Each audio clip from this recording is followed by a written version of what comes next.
வேந்தர் டிவி நேயர்கள் அனைவருக்கும் வணக்கம். இந்த நிகழ்ச்சியில் நம்ம பாரம்பரிய மருத்துவமான மூலிகை மருத்துவத்தின் மூலமாக எளிமையான தீர்வுகளை சொல்லிட்டு வர்றாரு நம்ம மூலிகை மருத்துவர் ராஜமாணிக்கம் அவர்கள். இன்னைக்கு நம்ம நிகழ்ச்சியில் நம்ம மருத்துவர் நமக்காக என்ன மருத்துவம்லாம் சொல்லிக் கொடுக்க போறாருன்னு தெரிஞ்சுக்க வாங்க நிகழ்ச்சிக்கு போகலாம்.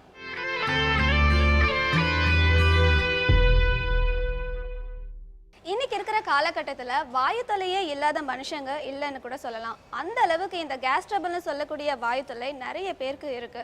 ஸோ இந்த கேஸ் ட்ரபிளை போக்குறதுக்கு எப்படிப்பட்ட எளிமையான மருத்துவத்தை நம்ம மருத்துவர் சொல்லிக் கொடுக்க போறாருன்னு தெரிஞ்சுக்கலாம் வாங்க.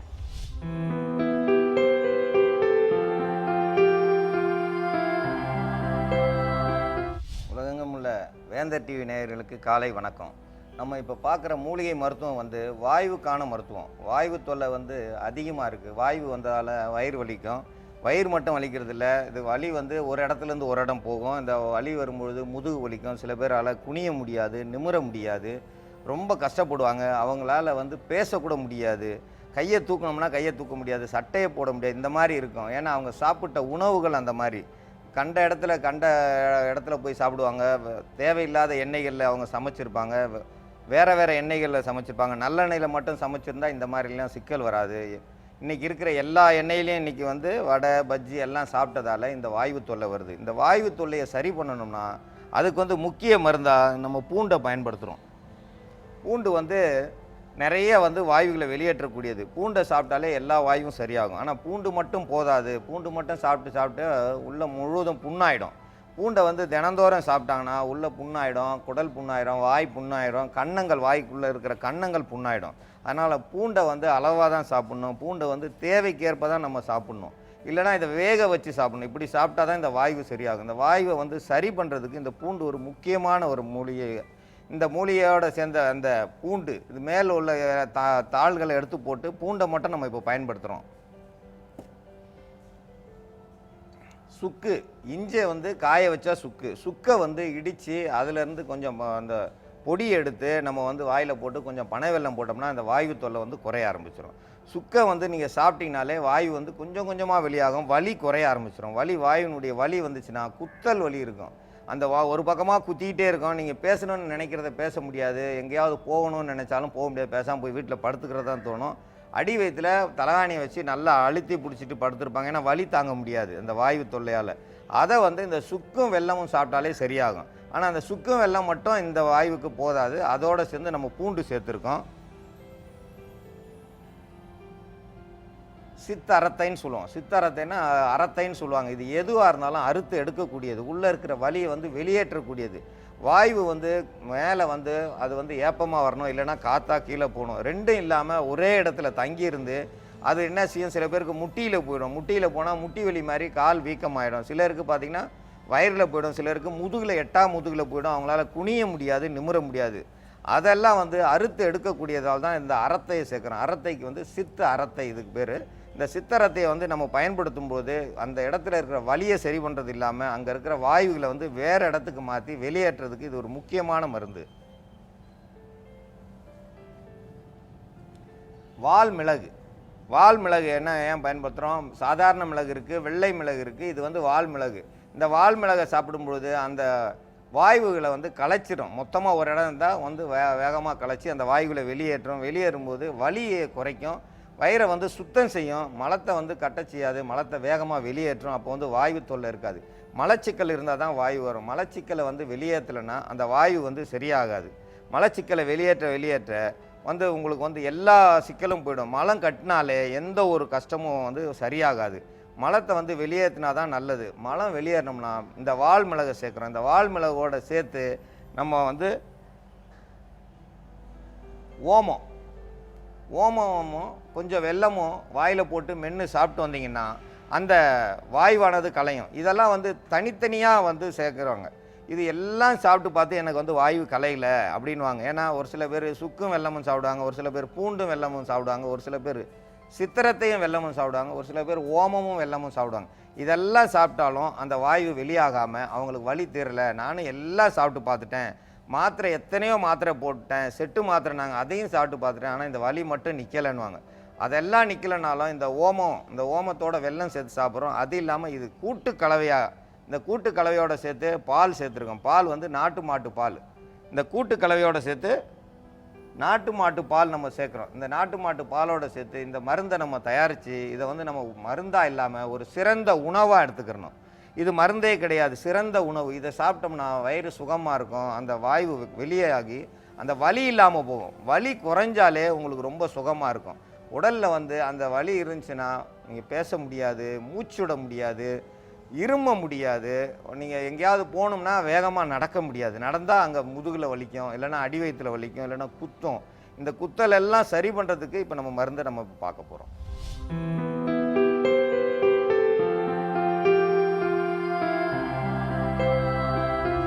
வாயுக்கான மருந்தை பார்க்க போகிறோம். வாயுவுக்கு முதல்ல வந்து நாட்டு மாட்டு பால். இந்த நாட்டு மாட்டு பால் வந்து ஒரு 150 மில்லி எடுத்திருக்கோம். இந்த 150 மில்லி பாலை வந்து சூடு பண்ணணும்.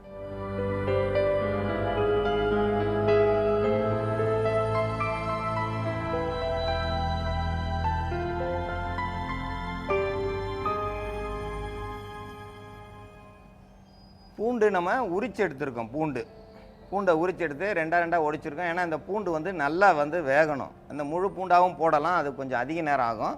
ஏன்னா வலி அதிகமாக இருக்கிறவங்களுக்கு கொஞ்சம் சீக்கிரமாக மருந்து கொடுக்கணும் போது பூண்டை வந்து 2ஆக நறுக்கிருக்கலாம், 4ஆக நறுக்கலாம், தவறு கிடையாது. இதை வந்து கொஞ்சம் சிறு துண்டுகளாக நறுக்குனா ரொம்ப நல்லா வேலை செய்யும். அதனால் 2ஆக நம்ம இப்போ ஒடிச்சிருக்கோம். இதை வந்து ஒரு 50 கிராம் அளவுக்கு எடுத்துக்கிட்டால் போதுமானது.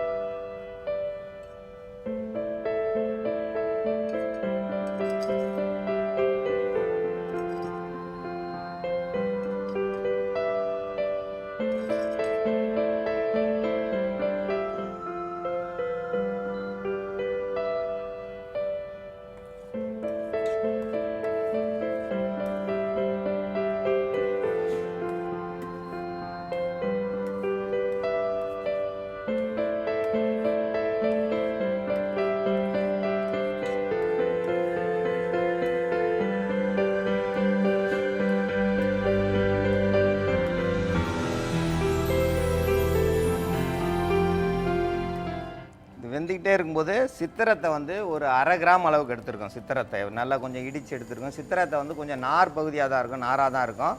அது வந்து அவ்வளோ சீக்கிரம் வந்து இடிபடாது. அப்படி இருந்தாலும் அது கொஞ்சம் இடித்து எடுத்து அந்த 1/2 கிராம் அளவுக்கு எடுத்து இதோட சேர்க்கணும் இந்த பாலில்.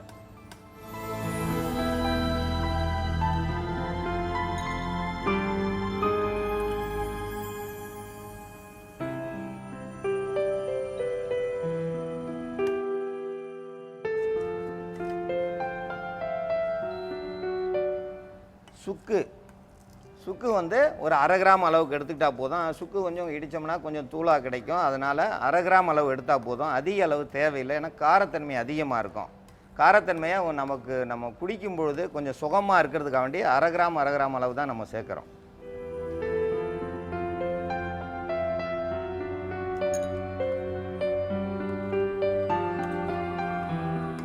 வால்மிளகை கொஞ்சம் சேர்த்து இடித்து வச்சுருக்கோம். இந்த வால்மிளகை வந்து எடுத்து வச்சுருக்கோம். இதில் வந்து ஒரு 5 மிளகு சேர்த்தா போதும். அதிக அளவு தேவையில்லை. அதிக அளவு சேர்த்தோம்னா அதனுடைய காரத்தன்மை இருந்து வயிற்றோட்டத்தை உண்டு பண்ணும்.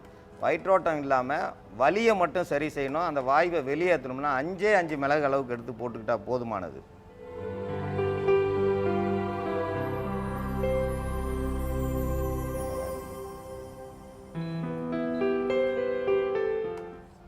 இது நல்லா வேக விடணும், நல்லா வேகணும். அந்த பூண்டு வந்து உள்ளே வந்து மாவாக வெந்திருக்கணும். பூண்டு வெந்திருந்தால் தான் நல்லது. பூண்டு வேகாமல் சாப்பிட்டோம்னா அதை சாப்பிட முடியாது, நரிச்சுன்னு இருக்கும், திருப்பி வயிறு வலி கூடும். பூண்டு வந்து மாவாக வெந்திருந்தால் தான் வயிறு வலி சரியாகும். சில என்ன செய்வாங்க, போட்டதுமே எடுத்ததும் சாப்பிட்ருவோன்னுவாங்க. அவ்வளோ இது இல்லை. பூண்டு எடுத்து பார்த்தோம்னா நல்லா வெந்திருக்கணும் பூண்டு. அப்போ வந்து பூண்டு நல்லா வெந்ததுக்கப்புறம் தான் நம்ம கடைசியாக தான் நம்ம ஓமத்தை சேர்க்கணும். வால்மிளகு போட்டிருக்கோம். வால்மிளகு கொஞ்சம் நல்லா வெந்திருக்கு. அந்த பூண்டு வெந்திருக்கு. பூண்டு வெந்ததுக்கப்புறம் தேவைக்கேற்ப பனை வெல்லம் நல்லா இடித்து எடுத்து வச்சுருக்கோம். பனை வெல்லம் இடித்து எடுத்து வச்சதை வந்து நம்ம தேவைக்கேற்ப இந்த பனை வெல்லம் சேர்த்துக்கலாம். சிலர் வந்து இனிப்பு எனக்கு குறையாக வேணும், எனக்கு சர்க்கரை சத்தெல்லாம் வராது, பனை வெல்லம் எவ்வளோ சாப்பிட்டாலும் சர்க்கரை ஏறாது, அதனால் பனை வெல்லத்தை பற்றி பயப்பட வேண்டியதே கிடையாது. நம்ம தேவைக்கேற்ப பனை வெல்லம் சேர்த்துக்கலாம்.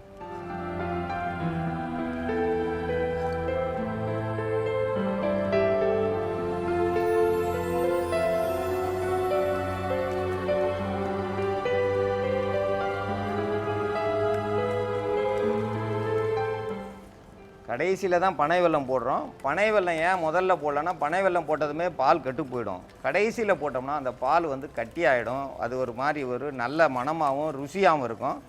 இதுக்கு மேலே தான் நம்ம வந்து ஓமத்தை போட போகிறோம்.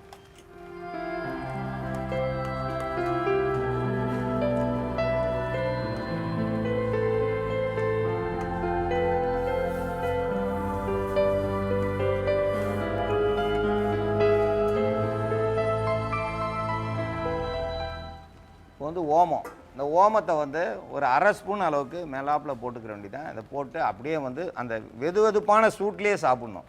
அந்த இளம் சூட்டில் சாப்பிட்டோம்னா வயிற்றில் எவ்வளவு வாய்வு தொல்லை இருந்தாலும், வயிற்றில் புண்ணு இருந்தாலும் ஆத்திரும், சளி இருந்தாலும் எடுத்துரும், வயிறு குத்தல் வலியை சரியாக்கும். இந்த ஓமத்தை வந்து மேலாப்பில் வந்து